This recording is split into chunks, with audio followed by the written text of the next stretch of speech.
attentiveness. Okay. அப்புறம் அப்புறம் வேற என்ன இருக்கா? இது பண்ண ஆரம்பிச்சதுமே நமக்கு டைரக்டா அந்த மாதிரி பண்ண முடியுமா? பண்ண முடியாது. இந்த ப்ராக்டிஸ் பண்றத 4-5 வாட்டி அதை ஃபெயில் ஆச்சு வச்சுக்கோ, அப்படி என்ன விட்டுடுவோமா? அதுக்கு என்ன சொல்றது? Try again. அதுக்கு என்ன சொல்றது? You are right. அதுக்கு என்ன சொல்றது? தமிழ்ல கூட பரவாயில்ல.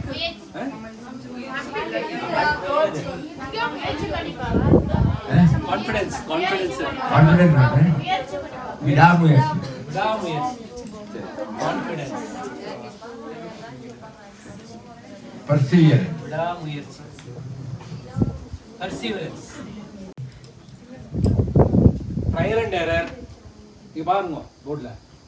Concentration, involvement, focus, attentive.